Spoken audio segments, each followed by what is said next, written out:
आप बड़े बड़ी कोठियां बना रहे हैं, मर्सिडीज बेंज लगा रहे हैं अपने घर में, चलाएगा कौन? उसमें रहेगा कौन? और मैं पूछता हूँ हिंदुओं, उनको तो चलो वीजा मिल गया यहाँ पे हिंदुस्तान का, आप कहाँ जाओगे? ये पूछना।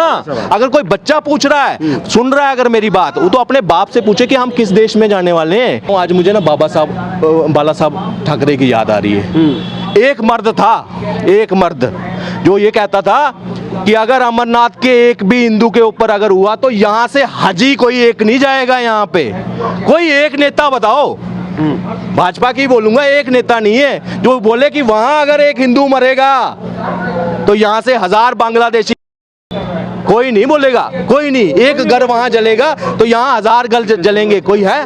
नहीं जलने वाला, कोई ऐसा बोलने वाला है ही नहीं। बांग्लादेश के जो आज हालात हैं वो किसी से छुपे नहीं हैं। वहाँ बर्बरतापूर्ण हिंदुओं को मारा जा रहा है, तमाम तरह के अत्याचार, हर दर्जे के, हर वर्ग के, हर तरह से जो अत्याचार किए जा सकते हैं वो वहाँ हिंदुओं के साथ हो रहे हैं। कई हज़ार परिवार आज बॉर्डर खुलने का इंतज़ार कर रहे हैं ताकि वो भारत की शरण ले पाएँ। इस पूरे माहौल को समझने के लिए हमारे साथ यहाँ के लोग हैं जो पूरे, आप ये देख रहे हैं साफ तौर पर, all eyes on Bangladesh, support Hindu, save Hindu, क्यों ये लेके बैठे हुए हैं। सामने नीचे दिख रहा होगा आपको, लड़ाई उनकी आपस की है और मारे हिंदू जा रहे हैं। ये सवाल भी है क्योंकि अगर आपकी दिक्कत हुकूमत से है, आपकी लड़ाई हुकूमत से है, तो गलती हिंदुओं की क्या थी? ये सवाल उठ रहा है और इसके लिए जवाब के लिए यहाँ पर ये जो लिए सपोर्ट के लिए खड़े हैं, इनसे जानेंगे। क्या नाम आपका? मेरा नाम पवन शर्मा है। पवन जी, क्या ज़रूरत पड़ गई आज ये इस पोस्टर को हाथ में लेने? एक बेबसी इस वक्त ना हम फील कर रहे हैं एज ए हिंदू से पहले एज ए सनातनी। अगर इंसानियत की बात की जाए, आज हमारे पड़ोस में कत्लेआम मचा है, और कत्लेआम भी ऐसा साधारण नहीं, एक भीड़ तंत्र जो है ना, वो आज पूरी की पूरी एक डेमोक्रेटिक सरकार को निगल गया। रातों रात वो जो है षड्यंत्र के तहत निगल गया, और आज वो हमें सोचने पे मजबूर कर रहा है क्या हम सुरक्षित हैं। अगर हम आज उनके लिए आवाज़ नहीं उठाएंगे तो कल कोई हमारे लिए आवाज़ उठाने वाला कोई है? ये मैं मतलब हर उस हिंदुस्तानी से पूछता हूँ जो अपने आप को हिंदू कहता है, सनातनी कहता है, जो शिव जी के ऊपर जल अभिषेक कर रहा है, मैं उससे पूछता हूँ कि हमारे लिए कोई आवाज़ उठाने वाला होगा? क्योंकि जो हालात वहाँ बने, वो क्या हालात बने हैं, आप मीडिया बंधु हैं, आज समझदार है, पूरे आप जानते हैं इसके पीछे षड्यंत्र है क्या।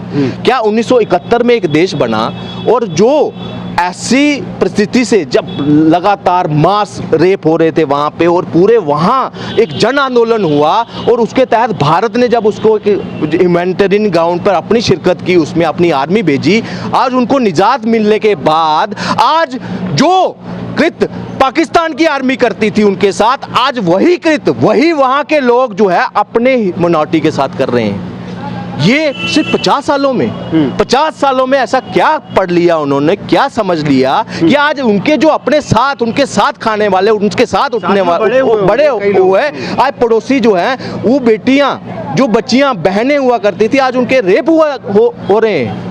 ये आज जो है चिंताजनक सिचुएशन बनी हुई है। और मैं आज सरकार से एक चीज़ कहूँगा, हमने आपको वोट दिया था, एक हम पूरी सनातन का, हिंदुस्तान का एक इतिहास रहा है, हम पड़ोसियों की हर बार हमने मदद की है। शरणार्थी भी यहाँ पे आए, वो कुछ ना कुछ लेकर ही यहाँ से गए, मगर आज 4-5 दिन हो गए, आज की आपकी चुप्पी क्यों है? ये मोदी जी से कहूँगा, मैं मोदी जी का परम भक्त आप कह सकते हैं, मैं हूँ, मैं उनका समर्थक हूँ, मगर इस मामले में आज चुप्पी नहीं चलनी चाहिए। ह्यूमैनिटेरियन ग्राउंड पर वहाँ के आर्मी को सख्त हिदायत देनी थी। अगर नहीं, अल्टीमेटम देने के बाद अगर 2 दिन में ये इंसान नहीं रुकती तो आपको अपनी आर्मी वहाँ पे भेज देनी चाहिए थी। पूरा हिंदुस्तान आज आप किसके लिए कह रहा है आपको, मगर अभी देरी हुई है और वहाँ हिंदू लगातार अपनी जाने मर रहे हैं, और मंदिर जलाए जा रहे हैं। 200 साल पुराने जो काली के मंदिर थे, एस्कॉन, जो 30 दिन वहाँ पे इफ्तारी कराते रहे, उनके पंडितों को निर्मम हत्या कर दी गई।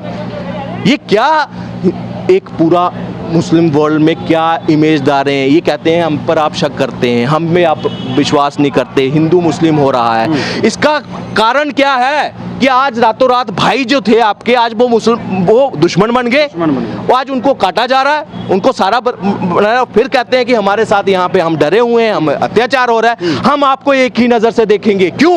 क्योंकि आज कोई भी मुस्लिम मौलाना, मुस्लिम मेरे साथ आज ये प्लैंक कार्ड लिए हुए ना, कोई मुस्लिम नहीं खड़ा साथ में कि मुझे भी उस दर्द हो रहा है वहाँ पे, वहाँ नहीं होना चाहिए। ये कहते हैं सेफ फलस्तीन, कहते हैं पूरा आज जितना भी है प्लेस हमास के लिए रोते हैं, आतंकवादियों के लिए रोते थे, याकूब मेनन के लिए रोते थे, अफजल गुरु के लिए रोते थे, मगर आज हिंदू वहां बने चुप चतुर्मुर्ग बने हुए हैं, मुंडी डाल दी है जमीन में। होने दीजिए। क्यों? एजेंडा फॉलो हो रहा है कि वहां जितनी जल्दी वहां पे काफिर खत्म होंगे। ये वही एक कॉन्सेप्ट है जो 1400 साल पहले आया था। पूरा सिर्फ यही नहीं, बांग्लादेश ले लो, फ्रांस ले लो, जहाँ पे भी ये हैं वहीं एक ही एजेंडा फॉलो है, जो नॉन मुस्लिम है उनको ख़त्म करना है। जहाँ इनकी आबादी बढ़ती है वहाँ नॉन मुस्लिम जो है खतरे में आ जाते हैं।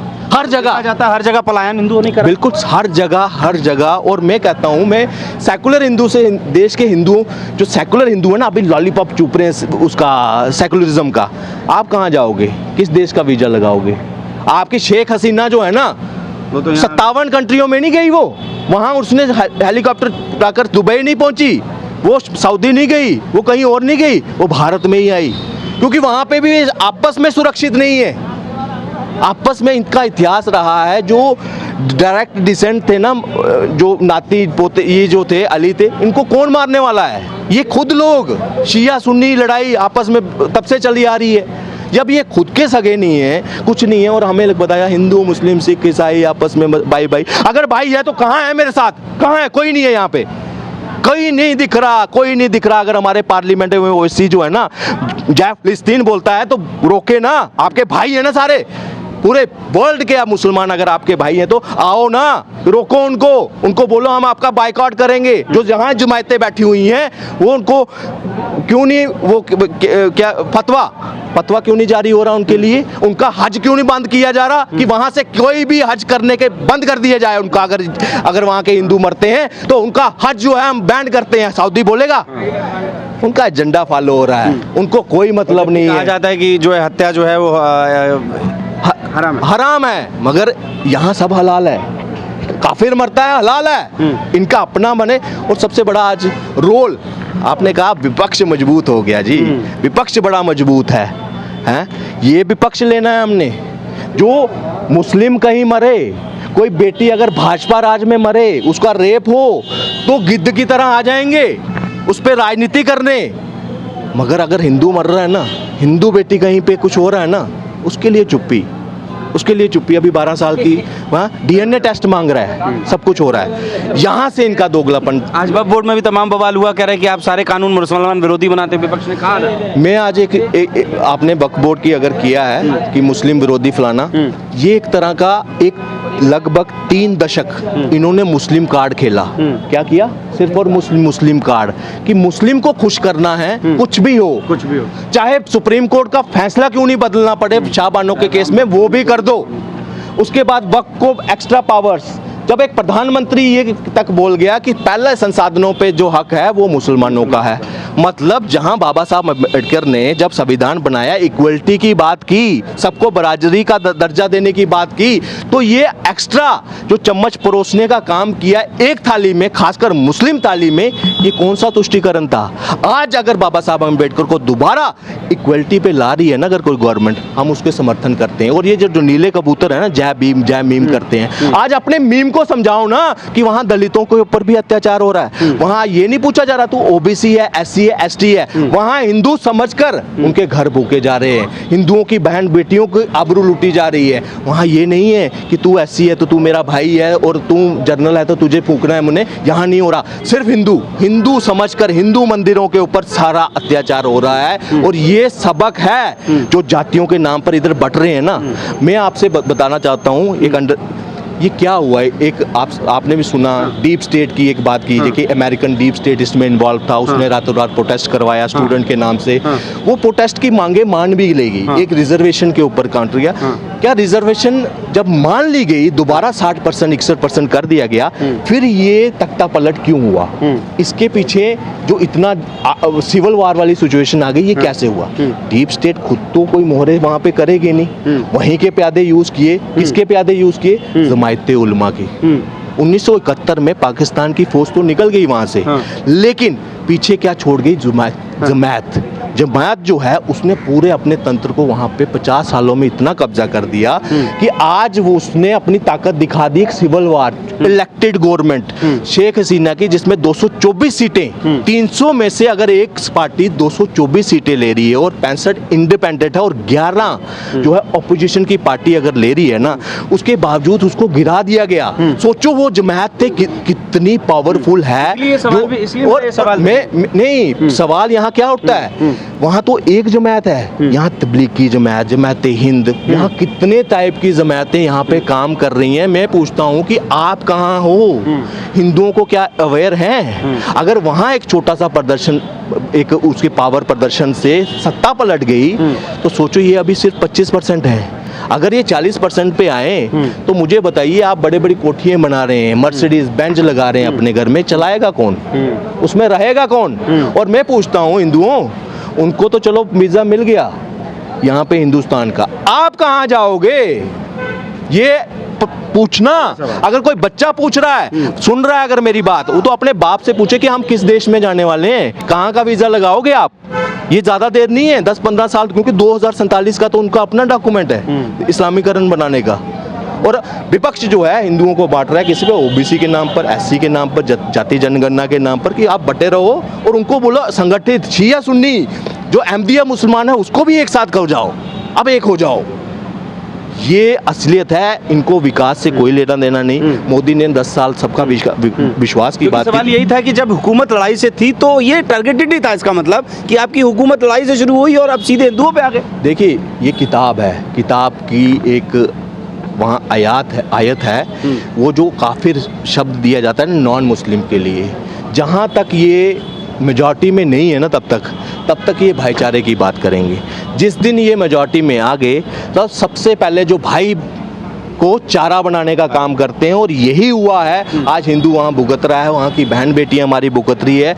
मैं दोबारा मोदी सरकार से कहूँगा, आप इस वक्त सैन्य कार्रवाई वहाँ पे कर दीजिए। अगर इसी तरह रहा तो वहाँ कत्लेआम होगा। और जो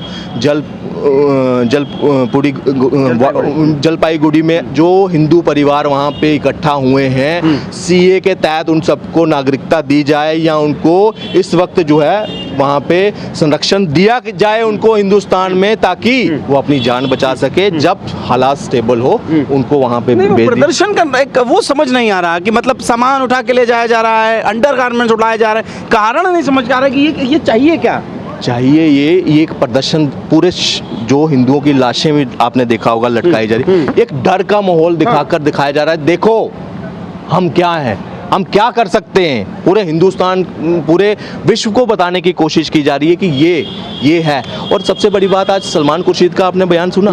सलमान खुर्शीद कहते हैं कि जो वहाँ पे चीज़ हो रही है वो भारत में भी हो सकती है। मैं एक चीज़ पूछता हूँ, वो कहते हैं डिक्टेटरशिप। एक चुनी हुई सरकार 240 से जीती हुई, वहाँ 224 सीटें अगर जीती है, एक लोकतांत्रिक से जीत हुई है, वहाँ पे सत्ता परिवर्तन हो रहा है और कहते हैं डिक्टेटरशिप है।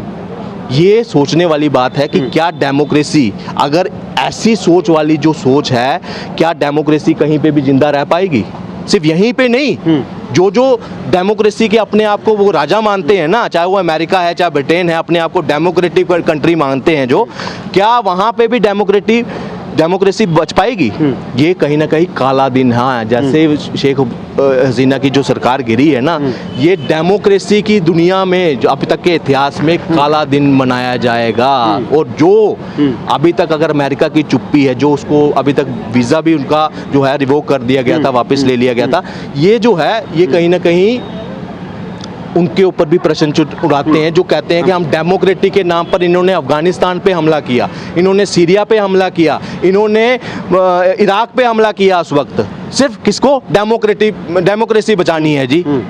क्या ये डेमोक्रेसी? आपने अभी सलमान खुर्शीद के बयान बोला वक्फ बोर्ड को लेकर, महबूबा मुफ्ती का भी लगभग यही बयान था कि बांग्लादेश से आपको सबक लेना चाहिए, सड़कों पे लोग आए तो बांग्लादेश बनने में समय नहीं लगेगा। क्या सबक लेना है? कौन आएगा सड़क? हाँ। जो आदमी अगर देखिए डेमोक्रेसी की परिभाषा इनके मुताबिक ये है कि इनकी प्लेट में ज़्यादा ठूसा जाए। जब तक इनकी प्लेट में ज़्यादा ठूसा जाए, फसल पकी है अभी यहाँ पे। सुनिए, मैं महबूबा मुफ्ती की बात करता हूँ। महबूबा मुफ्ती के टाइम पर अभी सेब लगा होता था, सब कुछ हो जाता था। गिलानी के कैमे तो वो होता था, मतलब स्ट्राइक्स होती थी। तो वहाँ अगर 1 महीना 1.5 महीना स्ट्राइक हो गई ना, तो सरकार को बोलते थे दो 5,000 करोड़ का पैकेज, दो 10,000 करोड़ का, हमारी फसल खराब हो गई। अभी सेब पका नहीं होता था, मगर वहाँ पैकेज मांगने आ जाते थे। मगर पैकेज लेकर भी क्या किसानों तक पैसा पहुंचाया? नहीं पहुंचाया। जब उसकी जांच हुई, जब धारा 370 हटी, तो ये अपनी सीट हार गए।